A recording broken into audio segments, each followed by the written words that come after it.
Bismillahirrahmanirrahim. Assalamualaikum warahmatullahi wabarakatuh. Selamat siang anak-anakku sekalian, siswa-siswi kelas 10 SMK Siat Insan Perjuangan. Marilah kita awali terlebih dahulu pembelajaran kita pada mata pelajaran PABP hari ini dengan membaca basmalah bersama-sama. Bismillahirrahmanirrahim. Terima kasih anak-anakku sekalian. Pada hari ini kita akan melanjutkan pembelajaran kita bab selanjutnya, yakni lebih tepatnya yakni di bab 7 dengan tema Malaikat Selalu Bersamaku. Pada pertemuan minggu depan insyaallah kita tetap akan melanjutkan materi pembahasan bab 7, tetapi setelah itu kita ada ulangan harian bab 6 ya anak-anak ya, yakni mengenai pengendalian diri, kemudian berprasangka baik dan juga persaudaraan. Harap disiapkan dengan sebaik-baiknya. Insyaallah ulangan harian kita akan online melalui Google Formulir. Baik anak-anak sekalian, langsung saja kita memasuki kepada pembelajaran kita. Baik anak-anak sekalian, di bab 7 kita kali ini kita mempunyai tema yakni Malaikat Selalu Bersamaku. Dari tema ini kita bisa mengetahui bahwa pembelajaran kita pada bab 7 ini adalah mengenai akidah ya. Jadi mengenai keyakinan, ini merupakan salah satu dari rukun iman, yakni beriman kepada malaikat-malaikat Allah Subhanahu wa taala. Langsung saja kita lanjutkan anak-anak ya. Baik, ini adalah untuk peta konsep dari bab 7 yang akan kita pelajari pada hari ini. Di sini kita bisa perhatikan malaikat selalu bersamaku, kemudian memahami makna beriman kepada malaikat, nama-nama malaikat dan tugasnya, serta perilaku yang mencerminkan iman kepada malaikat. Nah, itu adalah peta konsep yang akan kita pelajari pada siang hari ini. Kita lanjutkan.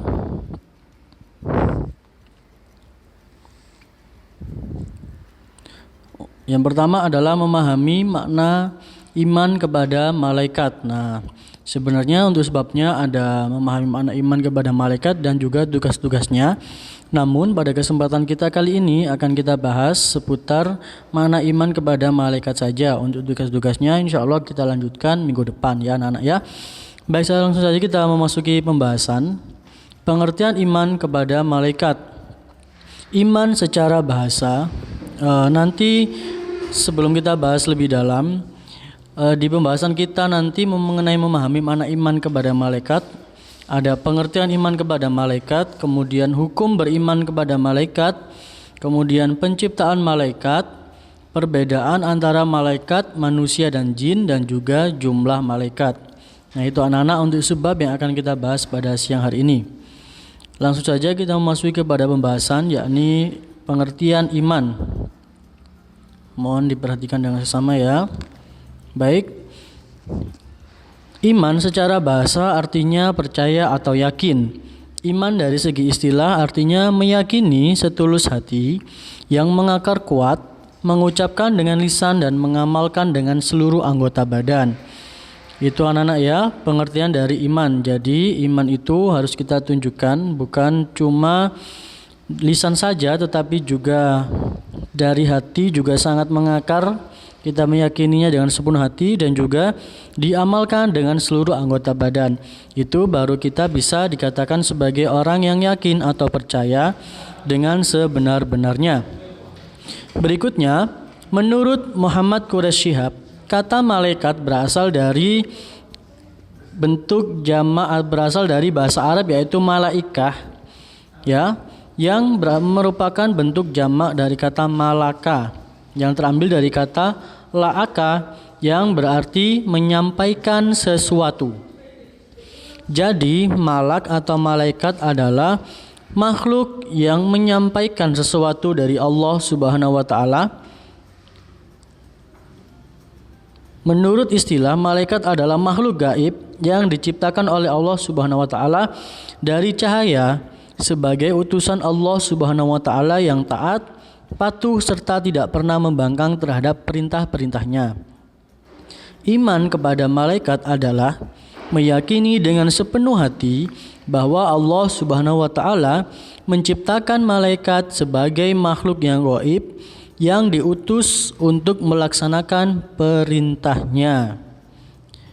Orang yang mengimaninya akan senantiasa menggunakan seluruh anggota badannya untuk berhati-hati dalam berkata-kata dan berbuat. Ya anak-anak ya, itu adalah contoh dari seorang yang memiliki iman kepada malaikat, di mana dalam menggunakan seluruh anggota badannya dia senantiasa berhati-hati, karena setiap anggota badan yang kita gunakan untuk bergerak dan lain sebagainya itu pasti akan dicatat oleh malaikat, yaitu malaikat raqib dan juga malaikat atid. Kita lanjutkan untuk sebab yang berikutnya, yakni hukum beriman kepada malaikat.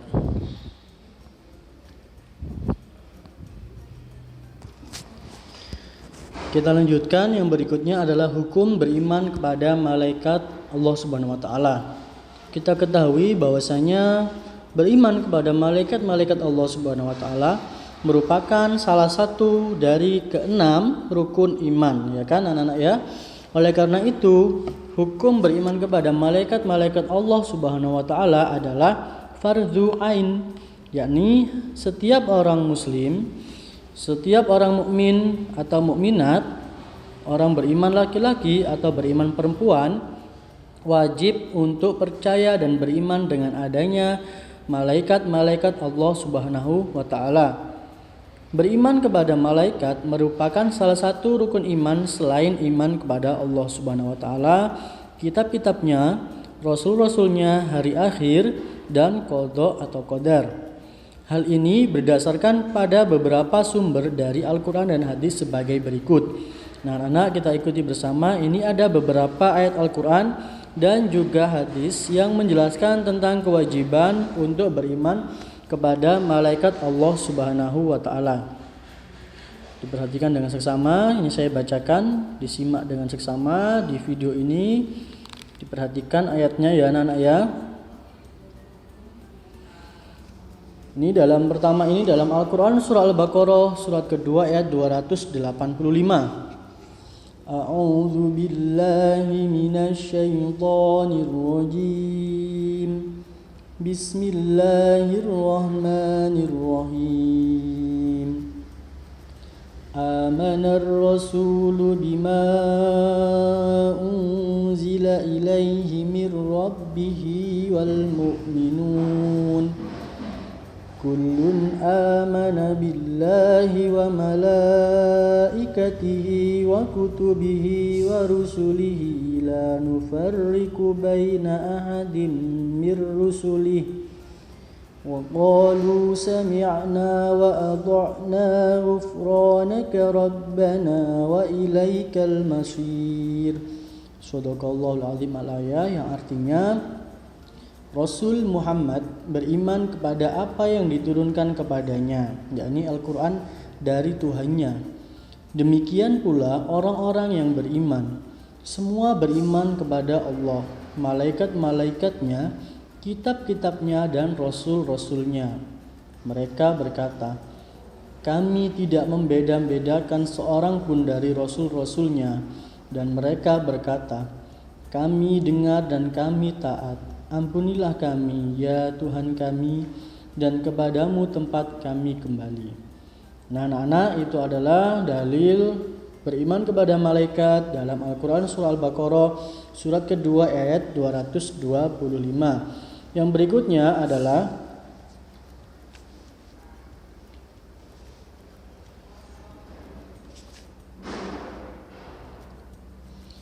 dijelaskan pula dalam Al-Quran surah An-Nisa surat keempat ayat 136. A'udzu billahi minasy syaithanir rajim. Bismillahirrahmanirrahim. Ya ayyuhalladzina amanu aminu billahi wa rasulihi wal kitabil ladzi nazzala ala rasulihi نزل على رسوله والكتاب الذي أنزل من قبل ومن يكفر بالله وملائكته وكتبه ورسله واليوم الآخر فقد ضل ضلالا بعيدا.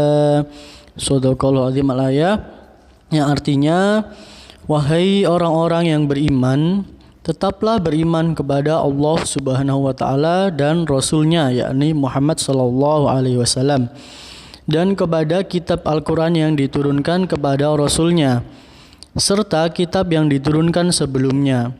Barang siapa ingkar kepada Allah Subhanahu wa taala, malaikat-malaikatnya, kitab-kitabnya, Rasul-Rasulnya dan hari kemudian, maka sungguh orang itu telah tersesat sangat jauh.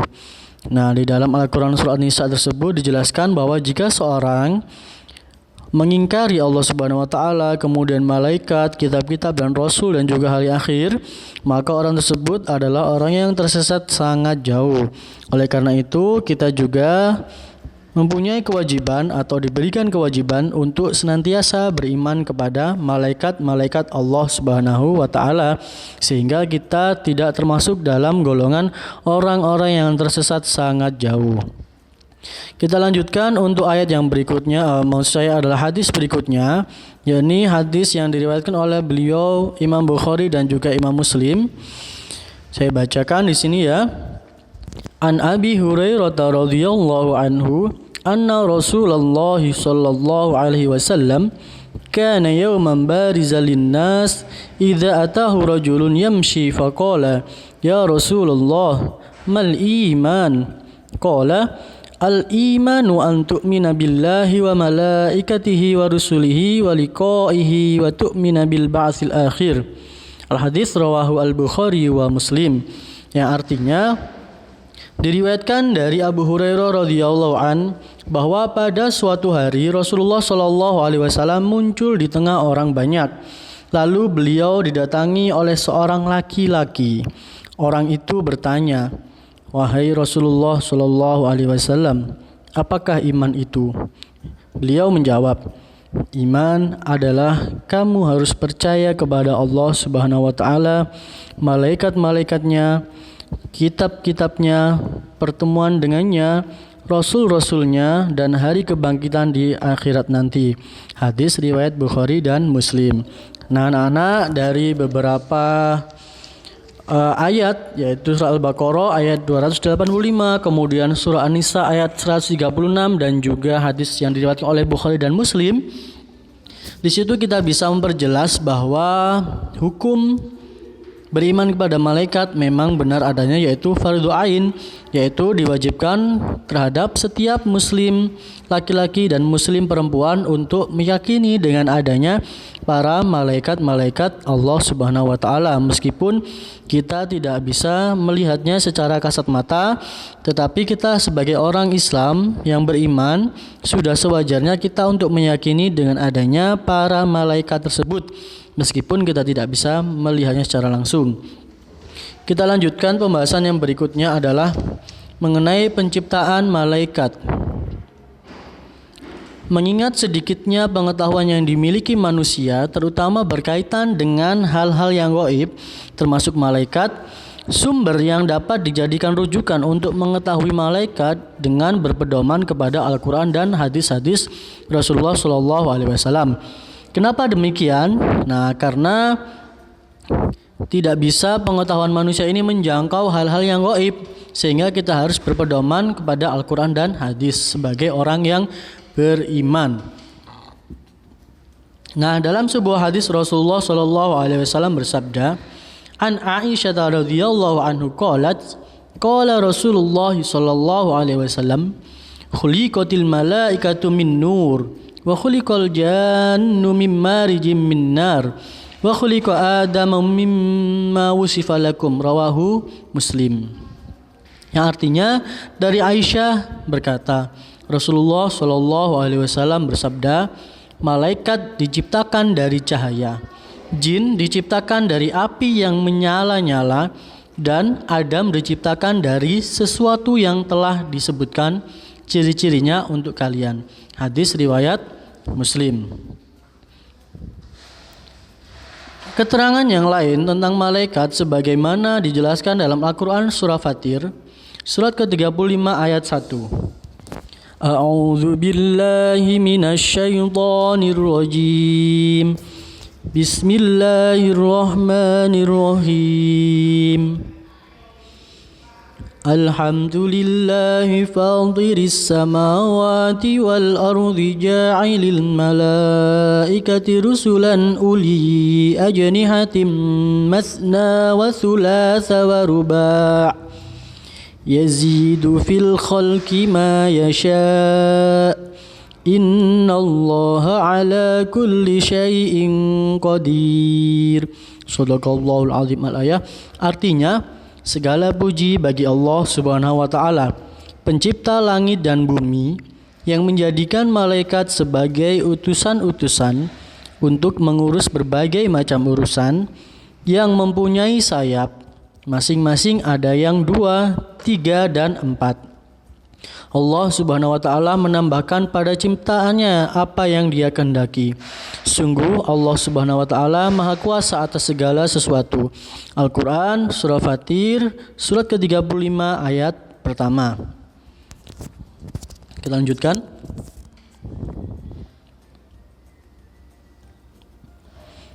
Nah, berdasarkan keterangan di atas tersebut yang sudah kita bacakan, tadi ada hadis dari yang diriwayatkan oleh Imam Muslim, kemudian juga dari surat Fatir ayat pertama, jelaslah bahwa malaikat adalah makhluk Allah Subhanahu wa taala yang diciptakan dari nur atau cahaya yang memiliki sayap. Sehingga jika ada keterangan lain yang menyatakan bahwa malaikat memiliki ciri-ciri yang tidak sesuai dengan keterangan dari Al-Quran dan hadis, patutlah kita meragukannya. Misalkan ada teman kita yang menambahkan, ternyata ciri-ciri malaikat ada seperti ini, seperti ini. Nah, kira-kira itu diambil dari mana dasarnya? Sudah ada dalam Al-Quran atau hadis atau tidak? Kalau tidak ada dalam Al-Quran dan hadis, maka ciri-ciri tersebut patut kita ragukan, bahkan kita tolak keterangannya. Karena hal-hal yang gaib hanya bisa kita landaskan pada Al-Quran dan hadis saja, tidak bisa melalui ilmu pengetahuan, karena itu adalah sesuatu yang bersifat gaib. Begitu ya anak-anak ya.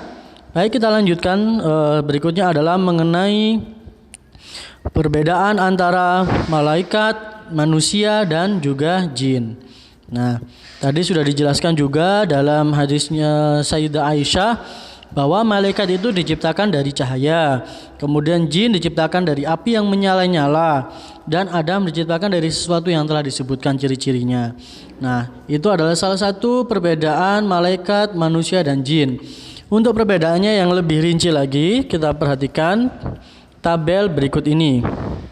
Nah, ini adalah tabel perbedaan malaikat, manusia, dan jin, setan atau iblis ya. Jadi jin, setan atau iblis itu sama ya.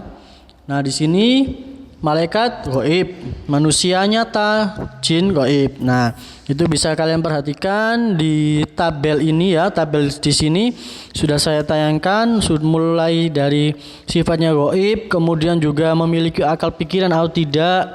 Jadi malaikat itu apakah punya nafsu atau tidak, manusia punya atau tidak, jin itu punya atau tidak, dan sebagainya. Itu bisa kalian perhatikan dari tabel yang saya tayangkan di sebelah sini ya anak-anak ya.